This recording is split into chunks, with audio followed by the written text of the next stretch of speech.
بسم الله الرحمن الرحيم والحمد لله رب العالمين اللهم صل وسلم وبارك على نبينا وحبيبنا محمد وعلى آله وصحبه أجمعين وبعد. Welcome to our seven episode series, The Empty Space. Yesterday was our first episode and I gave an introduction to what this series is going to be talking about. And it's basically a spin-off from the series Towards a Modern Awakening that I did last year, where I talked about a number of different elements or components or articles of thought that we should revise as Muslims. And I talked about tazkiyah, or the concept of purification, which is what this series is going to address in a bit more detail and depth, inshallah. So if you missed the introduction yesterday, you can listen to it again. It's on the Facebook page, but you're still fine to be able to continue with us even if you didn't. Today, the episode is called The Definitions. I'm going to attempt to define for you all the different components of what's inside of us, and the nomenclature that the Quran used to describe these different elements. Anyone who claims that they understand what's happening on the inside fully is probably lying. This is something that it's very difficult for us to know in detail exactly what's happening on the inside, how everything works, the intricacies of the intertwined interactions between every element on the inside of us. It's impossible to know in detail, but I will be able, inshallah, to offer you enough clarity on each of these things, so that you understand at least why we feel the way we feel, why we behave the way we behave, and what we're trying to affect and what we're trying to change and where it's all coming from. Meaning enough knowledge, the knowledge that we need in order to actually be productive, to be functional, and to influence change. I'll start with the first component. The human being is made up from al-ruh, al-jasad, and the nafs. To kind of break it down very simplistically, those are the three main components. There are other things we're going to talk about today, but those are the three main things. The ruh, the spirit, al-jasad, the body, and the nafs, the soul. These are the three main components. Let's start with the first one. Al-ruh. What is al-ruh? When the Prophet ﷺ was asked that question, Allah subhanahu wa ta'ala answered himself and said, وَيَسْأَلُونَكَ عَنِ الرُّوحِ قُلِ الرُّوحُ مِنْ أَمْرِ رَبِّي وَمَا أُوتِيتُم مِّنَ الْعِلْمِ إِلَّا قَلِيلًا. When they ask about the Spirit is an issue of God. It's a matter of Allah subhanahu wa ta'ala, of my Lord. And we've only been given such a small amount of knowledge. We'll never truly understand what the Spirit is. When the Quran describes it, it says, وَنَفَخْتُ فِيهِ مِنْ رُوحِي. And Allah subhanahu wa ta'ala softly blew into the human being from His own spirit. What does that mean? Is there a literal meaning for that? No, not really. There's no way for us to properly explain it. Even the translation I offered is flawed, because if you attempt to understand it literally by saying, oh, there is some blowing going on. No, that's not. Because Allah subhanahu wa ta'ala is not like us, and there's no way for us to draw a parallel. So what does it actually mean? All it really means is that there is a specific, there's a higher specificity for a ruh, for the spirit, being directly from Allah subhanahu wa ta'ala. That's as far as we can go in terms of explaining what it is. When it happened throughout the development of the human beings over millions of years, we don't know. What exactly happened, we don't know. But what we do know is that you need a very strong functioning brain. Biologically, the body has to have a functioning brain in order for the spirit to function properly. That's why if someone, la samahullah, has a horrible accident and there's a brain injury, they don't function properly as well, because the ruh can't do its job there anymore. And that's why less or lower ranked mammals or creations or living things or animals on the planet, they have spirits, but they don't function the way the human being does. Because in order for the ruh to actually function properly, it needs the fully developed brain, which is why it's a bit complex, and we'll never truly understand exactly what happened that allowed the ruh to exist the way it does, and how and what does it mean that it came from Allah subhanahu wa ta'ala directly? We don't understand. So what do we know? What do we know? What we do know is that the ruh is that higher part of who we are. That part of us that feels compassion, that feels empathy, that part of us that has that selfless aspect to it, that part of us that wants to help people, wants others to be as happy as we are. is that part of us that has those mirror neurons. When you see someone getting hit by a baseball, you cringe, you feel pain even though it's not hurting you. That's what the spirit does. That spirit gives you all those classy, khayr, those good attributes as a human being, because it's ulwiyya, it comes from Allah subhanahu wa ta'ala. What we also know about the spirit is that there are things that strengthen it and things that weaken it. That the ruh is strengthened by love, by tenderness, by compassion. In order for the spirit to develop, it needs to be shown these things at a young age. It has to feel love, it has to feel compassion, it has to feel tenderness, it has to be taken care of, it has to be tended to. And the spirit is weakened with negligence, with abuse, with harm, with hatred. So the ruh can become stronger and become weaker.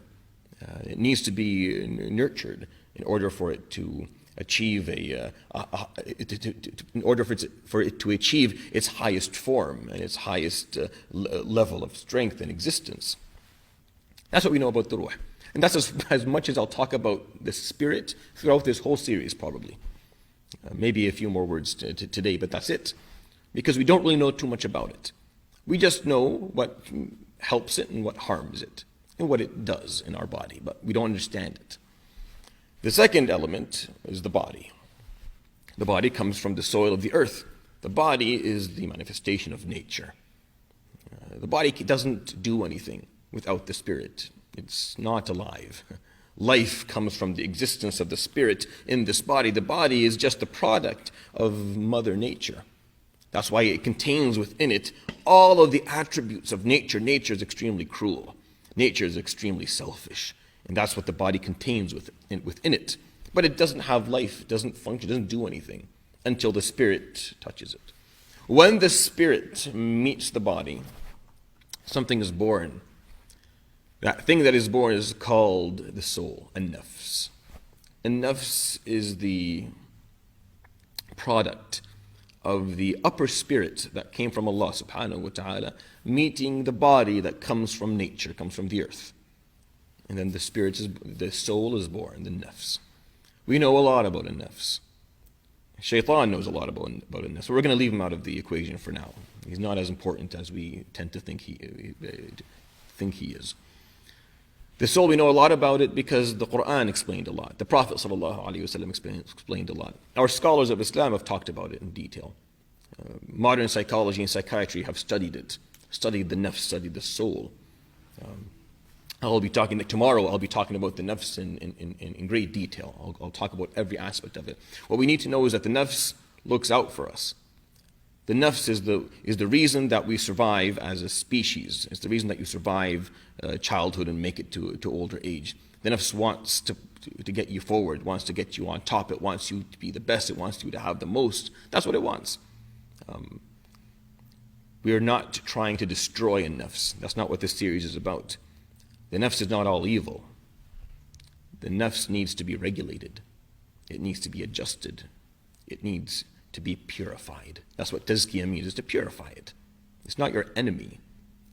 If anything, it's your greatest ally. And I'll talk about that inshallah tomorrow in great detail. But that's what an-nafs is. It's that product. It's very complex. We don't fully understand it. We don't know exactly what it is, but we understand where it came from, and then we understand what it does. Its desires are called al-hawa. So when you find the word al-hawa in the Quran, those are the desires of the nafs. It's what it wants. It's what it's setting out to get. It's the urges that you find inside. Those are al-hawa. And they're basically just whatever the nafs wants. So those are the three main components, just to kind of simplistically break them down to something very easy to understand. Ruh, the spirit, that's coming from Allah subhanahu wa ta'ala. We don't fully understand what it is. We have very little information about it. We know what makes it stronger and weaker, and we know what it does for us. It offers us that part of us, that selfless part of us. And then the body. The body is just the box that we exist within. It's just the ride that we have. We have to exist in a certain materialistic form. This is what the body is. It comes from the earth. It comes from Mother Nature. It carries with it all the attributes of Mother Nature. And then when these two things come together, the soul or the nafs is born. And the nafs is extremely important. It's very complex. It's very much alive. And it has a lot of desires. And it's your strongest ally, but it also can be your worst enemy if you don't deal with it properly. And we don't see it as our enemy. We're going to look at it differently. And that's what the Quran, that's what the Prophet ﷺ taught us to do. So those are the first three components. We're going to move on to a few more definitions. In the Quran, there's something called al-fu'ad. Al-fu'ad is consciousness. It's that space in which we receive everything that comes through the eyes, the ears, the nose, and from the mind. Science, till this moment, does not know how to define consciousness. Till this day, all of the neurologists in the world struggle to define and understand where consciousness comes from. That cognition, that ability to finally see things and absorb everything around us and then process it. This consciousness is very, very delicate. It's very important. And consciousness can increase in breadth, in width, in depth, and it can decrease as well. So it's something that has the ability to get stronger and bigger and get some. That's why children have lower levels of consciousness. And the older you get, your consciousness expands and gets bigger and bigger. If somehow you get people who are mentally delayed, they have limited consciousness. But that's what al-fu'ad. إِنَّ السَّمْعَ وَالْبَصَرَ وَالْفُؤَادَ كُلُّ أُولَٰئِكَ كَانَ عَنْهُ مَسْئُولًا. Indeed, your ability to hear and to see and your consciousness, all of that you're going to be asked about Yawm al-Qiyamah. Consciousness is what we use, is that space where all the input from the five senses in our mind come together to exist. Another word the Quran uses quite often that needs to be defined, al-aql. Al-aql.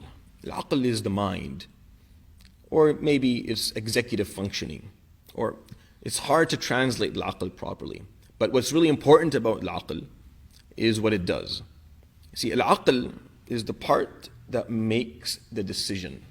It's a very delicate mix from the spirit, the soul, and the body. All three make al-aql. How it exactly works, we don't know. We know that the brain is a strong part of it, from the jasad, from the body.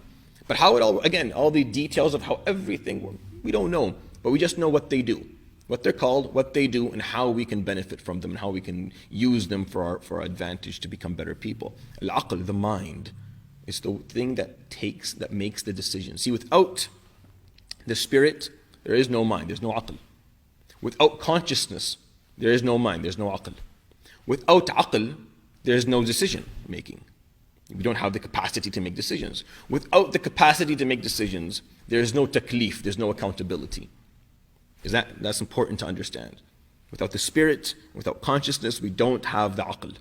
We need both. We need all these elements. You have to have a functioning spirit, you have to have a functioning body, you have to have consciousness, you have to have a soul. All that has to be working properly in order for there to be an aql, the mind. And the mind will make decisions, and decisions is what Allah subhanahu wa ta'ala judges us based on Yawm al-Qiyamah. So if any of these things are taken out, accountability there won't be accountability.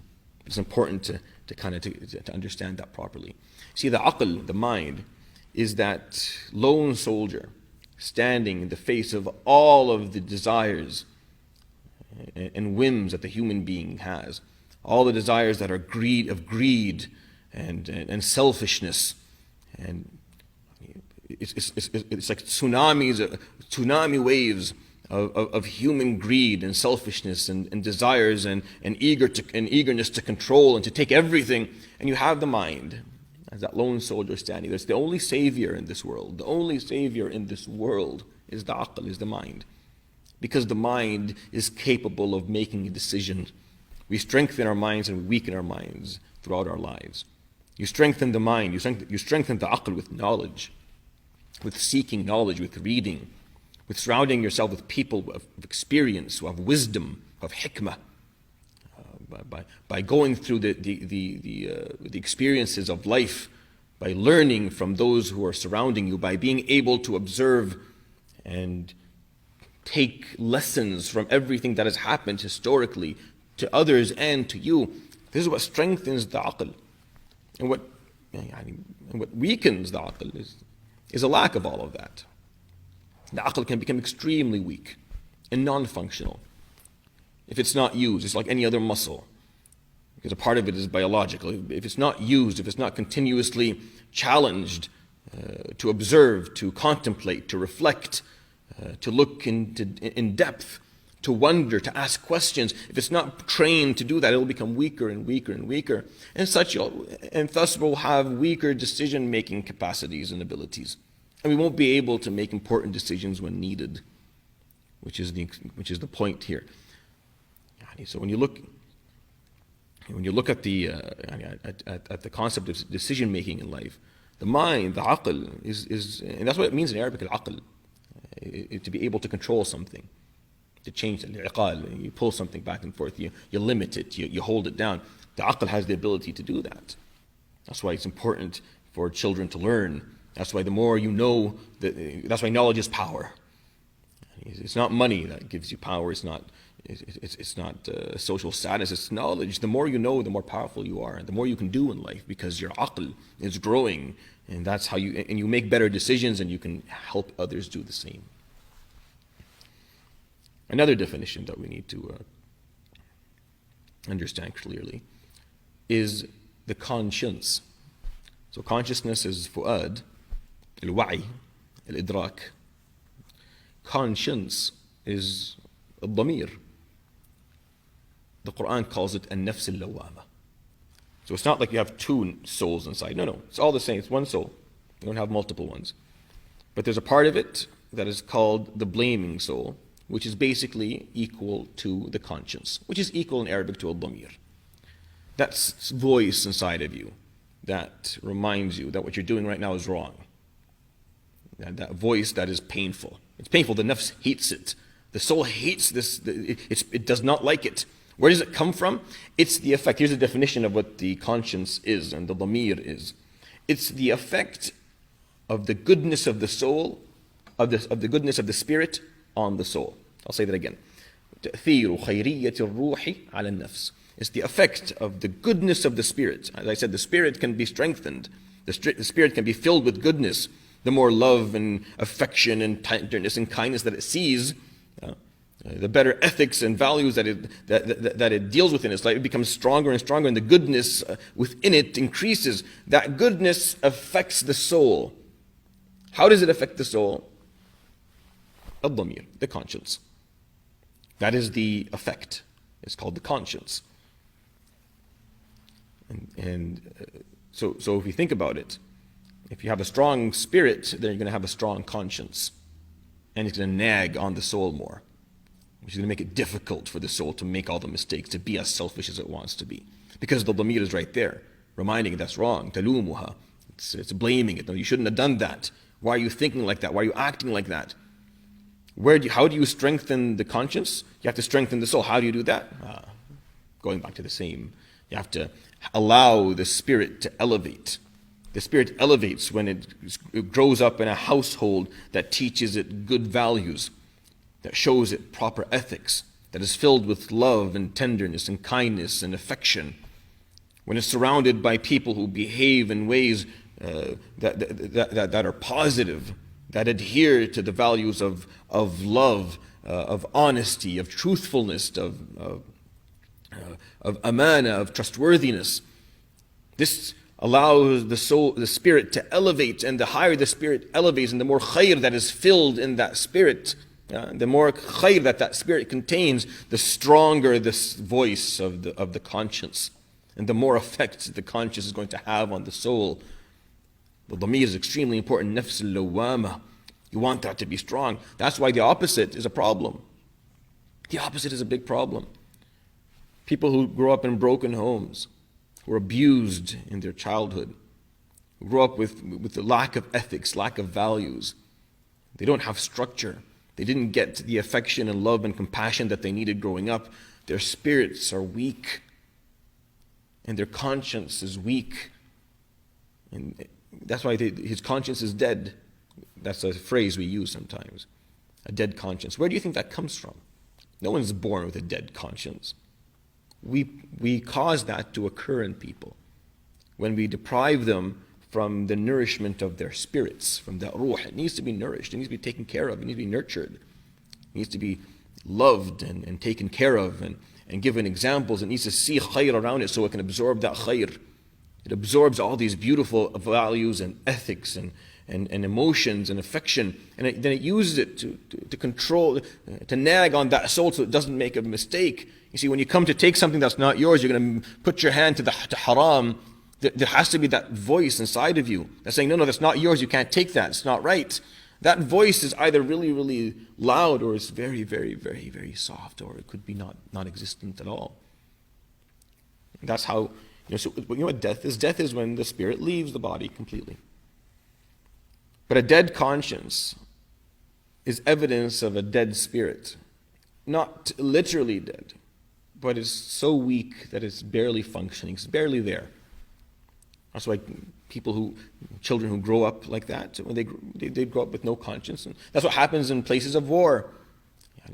When there's war and there's poverty and there is abuse and there is racism and there is hatred, when you fill a society with all these values, you're killing the conscience of the youth that are growing up. You're killing their spirits, you're killing their conscience, and then the nafs is free to do whatever the nafs wants, and all the desires of greed and hatred, and we'll talk about the details of what the nafs wants. They surface and they become the only thing that's occurring. So how do we put this all together? The ruh meets the body and the soul is born. The stronger we make the ruh, the stronger the effect it has on the soul, and the stronger the conscience is going to be. The consciousness, al-fu'ad, absorbs all of that. Absorbs what the ruh is doing to the nafs, and it absorbs everything the eye sees, the ear hears, the nose smells, the skin feels, the mind thinks. And then the mind takes all of that and it makes decisions of what it's going to do. Is it going to follow the desires of the nafs? Is it not going to follow the desires of the nafs? And that's how this whole thing, does it sound complicated? It really isn't. It really is not complicated. Once we talk about solutions, you'll see it's not that complicated. I just want you to be able to understand. Because once you understand, you won't be surprised why it is this is happening, why it is that's happening, and why it is that I feel this way, and why did that thought come to me, and why did I do that? It's very simple. It's not that difficult if you understand what's going on. You understand how the ruh is filled with khair, and it's affecting the soul, and it's affecting that soul with its consciousness, and that conscience is affecting it. And the consciousness is absorbing all of the information, and the mind is taking all of that and then making decisions. And those decisions are what we're going to be held accountable for. Everything else happening inside, we're not necessarily accountable for all of it, but we are accountable for some of it, which is why this series, inshallah, is going to be of benefit to you. Let's move on to another definition. There's something that I made up. This is completely mine. I'm not aware of it existing anywhere else. It's a terminology that I came up with, and it may sound a bit corny or silly, but I think it'll help us to understand. It's something I call the cycle of life. Because if you're alive, you're under the influence of this cycle. If you're alive, just by the merit of being alive, then this cycle is affecting you every moment of every day. The cycle is like this: feelings affect thoughts, affect behaviors, and behaviors affect feelings again. The cycle goes the opposite direction. So feelings that affect thoughts can also affect behaviors, and behaviors can affect thoughts, and thoughts can affect feelings. Three things: thoughts, feelings, behaviors. Each one affects the other and is affected by the other. That's the cycle. This cycle can go in either direction, and it goes in either direction. You have a positive. It's a virtuous or vicious cycle, by the way. Now, if you've studied a little bit of biology or chemistry, there are cycles that are virtuous or vicious, meaning what that means is that once the cycle begins, it self-strengthens itself. Meaning the cycle needs an external component to stop it or change its direction. Because once you start it just keeps on going, keeps on going. I'll explain what I mean. If you have a positive feeling, that positive feeling will lead to a positive thought. That positive thought will lead to a positive behavior. The consequence of that positive behavior will lead to strengthening the initial positive feeling. Now, this initial positive feeling that has been strengthened will produce stronger positive thoughts. That will produce stronger positive behaviors, and it keeps on going. Now, that sounds really nice, unless you say negative thought or negative feeling. Let's take anything. You can start anywhere. The cycle is interchangeable. It goes in every direction. So let's start with thoughts. You have a negative thought. That negative thought, you don't like someone. Negative thought, that person isn't good. It causes a negative feeling. You don't like that person. That causes negative behavior. You don't teach them properly. That negative behavior, it influences and strengthens their initial negative thought. See, I knew he wasn't a good person. That negative thought becomes stronger. And that affects the negative feeling, makes the negative feeling strong. And it just keeps on going. It never stops. And it goes in both ways. So the negative thought can affect negative behavior immediately. Everything's affected. And it's a vicious cycle, meaning it doesn't stop. Unless something from the outside comes and stops it. Unless some external component can come and affect the cycle and change it. And that negative thought can be replaced by something different. It's very dangerous. It's why human beings go extreme. Why do we become extreme? Because if there's nothing that's going to come from the outside to break this cycle will just get stronger and stronger and stronger and just keep on getting bigger and bigger and bigger. And that's why the world today is polarized. People who are to the extreme left or to the extreme right or the extreme... Because of this cycle, because of the effect of this cycle and the importance of this cycle. And it's silly, really. You're like, we know that. But it has within it the answers to a lot of our questions. A lot of our questions are answered just by understanding this little cycle and how to deal with it. What affects it? A lot of things affect it. Life experiences affect it heavily, but I'm not going to talk about that during the series. But I will note that life experiences have a very important effect on the cycle, but I'm not going to really touch on that for the majority of the series. I'll touch on it towards the end briefly. But let's look at the definitions that I gave you earlier and what effect they have. So, al-damir, the conscience, affects thoughts. Your conscience affects the thought. It regulates thoughts. It can control thoughts. I'm not talking about contemplation here or reflection. I'm not talking about you sitting down and you're really thinking about something. I'm talking about thoughts. Random, spontaneous thoughts. They happen all the time. Hundreds of thousands of them occur every single day in your brain. We're used to dealing with them. Some of them we get rid of, some of them we hold on to, some of them are nagging, they keep on happening, some of them mental illnesses there are people who have the same thought, just keep on. It's very annoying, it's very difficult. They require proper treatment and therapy to help them get rid of these thoughts. It's not easy. But the average human being has these thoughts. The conscience is capable of controlling these thoughts. Behavior is controlled by the mind, the decision maker. The mind decides whether we're going to do something or not. So the mind controls behavior. So the definitions, we have the mind as controlling behavior. We have the conscience controlling thoughts. And then we have the heart controlling the feelings or generating the feelings. Which leads me to our next definition. Al-qalb. Al-qalb. What is the heart? The heart is the subconscious. The subconscious. Everything pours into the heart. It's like it's this big mixing pot. That's what the heart is. Everything you see, you hear, you think, every experience that occurs, every contemplation or reflection from the mind, everything that the consciousness brings in, every khayr that the ruh has in it, that the spirit has in it, every selfishness or bad attribute that the soul has in it, all of that is pouring like rivers. Just like rivers that are running and pouring into this big mixing pot that is just being stirred around all day long, and that's what the heart is. The heart is extremely powerful. It's the most powerful component in all of this. That's why I left it to the end. We talked about the ruh, we talked about the spirit, we talked about the nafs, the soul, we talked about the body, we talked about the consciousness, al-fu'ad, we talked about the mind, al-aql, we talked about the conscience, al-dhamir, al-nafs, al-lawama. I talked about the cycle, but all of that, it's the qalb, because the qalb takes it all. Everything comes to it, that subconscious part, the subconsciousness. That's why the Prophet ﷺ would say, أَلَا إِنَّ فِي الْجَسَدِ مُضْغَةً إِذَا صَلَحَتْ صَلُحَ الْجَسَدُ كُلُّهُ إِذَا فَسَدَتْ فَسَدَ الْجَسَدُ كُلُّهُ. Indeed, there's a part of you that if it's functioning properly, then everything about you will be working well. And if it's corrupt, then everything will be corrupt.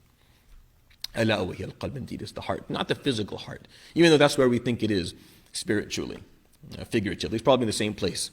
And there's probably some connection or association between the subconsciousness and the qalb from a religious, spiritual perspective and the actual qalb that we study, the pumping, that beautiful and amazing pump that keeps us alive, that never gets tired, that keeps on going until the day we pass away. The effect the qalb has is astronomical on everything. It generates your feel. So pour into it what you will.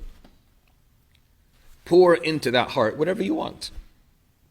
If you look at haram, listen to haram, think about haram, if your consciousness is receiving haram, then what do you think is going to be produced from that heart?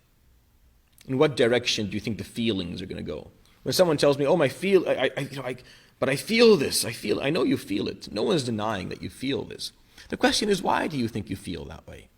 Do you think that just magically occurs? No. Your feelings don't magically occur. Your feelings are the manifestation of everything that you have looked at, listened to, thought about, touched, smelled, wanted, desired. All of that, when you put it together, it produces that feeling. And that feeling, the heart is where it comes from, basically. And then it goes to that cycle. And it strengthens itself if nothing comes out if no component from the outside comes and breaks the cycle. Because once you have a feeling, if you think about the feeling, because the feeling is going to cause a thought, and you allow that thought to continue to behavior, and that behavior and it keeps on going, then of course the feeling is going to be. That's why people sometimes they lose control, which is the worst thing, which is the whole point of this series. You have to be in control. You can't allow anything to take control over your own life. You can't be controlled by your feelings. Yes, they can become strong to the point where you're weak in front of them. You can't control them. You have weakened the mind. The mind can't control them anymore. But you have influence over them. So you are accountable to a certain degree for how you feel. Not initially, but later on. Because the way you deal with your feelings is going to dictate whether those feelings get stronger, whether the thoughts and the behaviors reinforce the feelings, or whether you change your thoughts because you can control them with your conscience, whether you can change behaviors, you can control that with your mind. You make decisions of what you're going to do and what you're not going to do. I get this discussion I have to have a lot with our younger brothers and sisters, especially when they talk to me about falling in love with someone at an age where they're not ready for marriage at all, and it's not the right time to be falling madly in love with someone where you can't, Islamically, you can't be with them in the way that you would like to be with them. You're not ready for it, and you're definitely not developed as a human being yet to actually take on the responsibilities of marriage or of being in a committed relationship. But then the argument is, but I can't stop thinking. You can stop thinking. How? You'll stop thinking.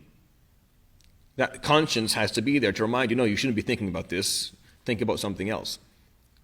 Stop communicating. You can make that decision. Your mind is there. You can decide. Alhamdulillah, you're mentally there. You can decide what you're going to do and what you're not going to do. But how do I control my feelings? Feelings come from, if you understood my definitions, it comes from the heart. And the heart is receiving everything. Everything's pouring into it. You want to change that mix. That mix is keeps on changing, by the way. It filters out, and you can start putting in something different. You can start putting in more different, start thinking about other things, looking at other things, listening to other things, contemplating other things, and then the heart will fill up with something different, and your feelings will be generated differently. You have a different generated feeling altogether. You can influence it. You can change it. I don't need to be that decision. I don't need to be like this right now. It goes for everything. It goes for addictions. It goes for bad habits. It goes for everything. All of it. If you understand these definitions, you understand what's affecting what, and then how you can actually make these changes. And what I'll be doing in the next few days is basically explaining to you all of these concepts. I'll give you another example so that this becomes clear, inshallah. When the conscience is strong, because of the strength of the spirit, the khayr in the spirit, the conscience becomes strong, and it's a nagging voice on the soul. When the conscience, the dhamir, the nafs al-lawwama, that nagging soul, its effect on the soul itself turns into a feeling. That feeling, Islamically, is called al-haya. That's what al-haya, modesty. There's a consequence, meaning there's a product from an-nafs al-lawwama, the conscience, the dhamir, affecting the soul, always remind. The product is something called al-haya. Al-haya, if you take the word, it's difficult to translate, it's almost impossible to translate into English. Modesty is the best translation they have. I don't even think it's remotely close to what it means. And I'll explain to you why. Because the word haya comes from the root hay, alive. And the derivative, haya with an alif and a hamza at the end, is similar to sumu is highness. Sama is the sky. So it's the manifestation of highness, the sky. The highest, the ultimate high thing is the cosmos, the sky, because it's above there. It's the ultimate manifestation of the concept of highness. Hayy is life, being alive. Haya is the ultimate manifestation of being alive. If you're truly alive, you have haya. And what is haya? It's the strength of the consciousness. It's the strength of the dhamir, the conscience, affecting the soul, not allowing it to make bad decisions, not allowing it to do what it wants to do because it's such a strong voice. It's that voice in the back of your mind reminding you, no, that's wrong. You can't do that. Don't think like that. Don't hate that person. Don't say those words to that other person. Don't waste your time here. Don't procrastinate. Don't break your fast needlessly. Don't look at that. That's haram. Don't listen to that. That's also haram. You know that's wrong. You know that's going to harm you later on. You're not going to regret that later. That voice, the stronger it is, it produces a stronger haya. And haya is the ultimate evidence of you being alive. It's like if you're really alive, you have haya. And if you're not alive, you have no haya. That's why once you kill the conscience, you kill haya, it's like you're not alive. You're alive, but you're not really, because you're not in control of anything. What's the point of being alive, but you're enslaved by something that doesn't even... We can be enslaved by it. See, Allah subhanahu wa ta'ala says, أَرَأَيْتَ مَنِ اتَّخَذَ إِلَهَهُ هَوَاهُ. Do you see the person who made his God, the self-desires? Like I told you, what are the desires of the nafs? They're called hawa. If we're enslaved by those desires, then what's the point? You're like, no, well, I don't feel enslaved. You may not, but you are. If you only do what you want, what the nafs wants, if you're only fulfilling its desires and whims, then you're not really alive because you don't have any control. Your conscience isn't strong enough to tell it what it can and cannot do, and there's no haya. See, the Prophet ﷺ said beautiful things about haya. No other virtue was complimented as haya was. Al-haya'u kulluhu khayr. Everything is khayr about haya. I'm not talking about bashfulness, by the way. Khajal, being ashamed. No, I'm not talking about that. That's something different. That's actually evidence of weakness. I don't want khajal. I don't want bashfulness. I don't want you to be ashamed. I don't want you to be scared socially from saying what you think and doing what you think is the right thing to do. That's not what haya is. Haya is what I explained to you. It's the strength of the conscience telling you shouldn't do this. But everyone's doing it. But the strength of the voice of your conscience is stronger than all the peer pressure in the world. That's haya. They're all smoking, all vaping. You know it's wrong. You know you shouldn't do it. You know you shouldn't do it. But they're all, giving it, offering it to you, expecting you to do it, going to call you something. But all the peer pressure in the world shouldn't be stronger than the haya, that loud voice of conscience that you have inside because you strengthened it. You strengthened your ruh. You've taken that spirit and you filled it with khayr. You've surrounded it with people who love it, who show it affection. You've surrounded it with proper virtues and proper values, and that's what you've been pouring into your heart every single day to strengthen those feelings. See, nothing works inside independently, by the way, just so that's clear. It's not like the aql is independent from the heart, independent from the soul. They're all intertwined. They're all affected by the other. That's why I gave you the cycle. This cycle tells you everything is affected by everything. Your thoughts are affected by your feelings and your behaviors are affected by the thoughts and feelings, and thoughts are affected by behaviors and feelings. Everything's affected by everything. Everything, it's like this electrical web net inside. Once you put in a small electrical charge somewhere, one place, it goes everywhere. But there are ways for us to figure out how to strengthen one part over the other, how to become more capable of influencing these elements. I want to influence my feelings, I want to influence my thoughts, I want to strengthen my decisions, I want to have a stronger conscience, I want to have a wider consciousness and why. All that is doable if you understand what affects them and how they are driven, in which direction they're driven. And that is basically the definitions that I wanted to share with you. Understanding what the spirit, the ruh, is. To whatever extent we're capable of understanding the spirit and the ruh. Understanding the body, it seems to me that the body has the least business in all of this, doesn't it? It is. It does. It's just there to keep you going so that you can figure all these things out. And if you're lucky, that's why the Prophet ﷺ would say, ask Allah for afiyah. Ask Allah subhanahu wa ta'ala for good health. Because you have enough issues to deal with. Add to it the body not working, that becomes a lot. It becomes very heavy, it becomes difficult. That's why you ask Allah subhanahu wa ta'ala for good health. And if you have good health, don't waste it. Don't waste it by not knowing what's happening on the inside of you. By not knowing why it is that you feel, think, and behave the way you feel, think, and behave.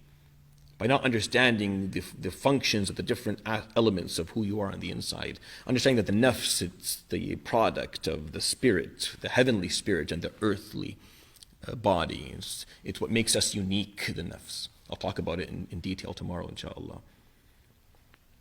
The conscience that comes from the effect of the strong, filled with khair spirit on a soul. It's that voice that generates haya, the feeling, that virtue that is extremely important that we need in order for us to survive.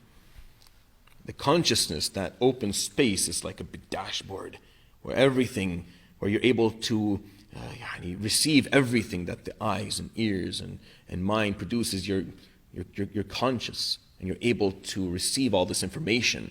And the mind takes all of that and then makes decisions. The mind is what makes us accountable. The mind is what we're going to be judged by Yawm al-Qiyamah because it can make a decision. I'm doing this or not doing this after receiving all the information. And then that very important cycle. I want you to think about the cycle. It's simple, but it's really important. I can give you like a million examples of that affect your life, but I think you can do it yourself. I think you can do it yourself as well. I think that you can come up with examples where this cycle harmed you and where this cycle benefited you.